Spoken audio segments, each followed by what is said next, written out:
അനുഭവിക്കാനുള്ളത് നമ്മളല്ലേ? ആ, അനുഭവിക്കാനും വേണം ഒരു യോഗം. എടോ നീലി, അങ്ങനെ ഓരോരുത്തർ അനുഭവിക്കാൻ തയ്യാറായതുകൊണ്ടല്ലേ താനും ഞാനും ഒക്കെ ഇങ്ങനെ അവതരിച്ചത്. ഈ സുഖേട്ടന്റെ കാര്യമേ ഒരു സെൽഫ് കൺട്രോൾ ഇല്ലാണ്ട്. ആ, ജീവിതം തുടങ്ങി അവസാനം ചുടുങ്ങുന്നത് വരെ കൺട്രോൾ കൺട്രോൾ കൺട്രോൾ. പിന്നെ എപ്പോഴാണോ ജീവിക്കാൻ പറ്റുക? ആ,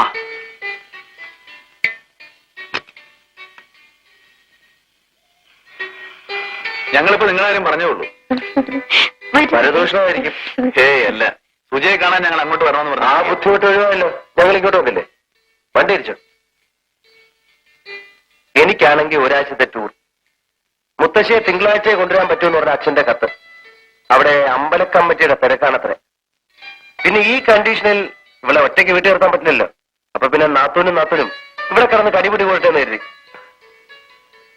അല്ലല്ലയോ, ഈ ചുമ്മാ നേരം വിളിപ്പിച്ചാ മതിയോ? ഞങ്ങളെ കണ്ടുപിടിച്ചേ വേണ്ടേ? അത് പിന്നെ വല്ല പ്ലാനിങ് ആണോ? ഏയ്, അതിപ്പോ ബോസ്ലോ എന്നോ വർക്ക് റൂളെന്നോ എന്ത് വേണം. ഞാൻ കാപ്പി എടുക്കട്ടെ? എനിക്ക് വേണ്ട. സുജിക്കോ? അയ്യോ വേണ്ട, കാപ്പി കുടിച്ച അപ്പം മനമറിയും. എനിക്ക് പോകാൻ സമയമായി, ഞാൻ ഇറങ്ങുന്നു.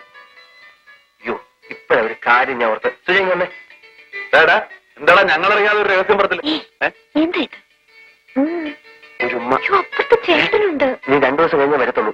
ഒരു ഭ്രാന്തായത്. ആ, വീട്ടിൽ കാണക്കുട്ടോ.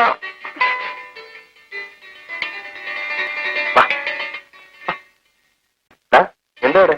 അല്ല, ഞങ്ങളൊരു ഞാൻ ഇറങ്ങണേ.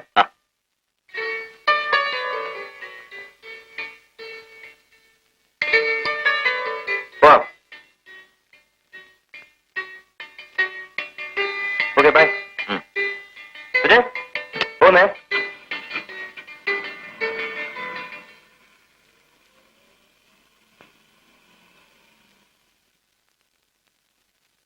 ആഹാ, കരയാണോ?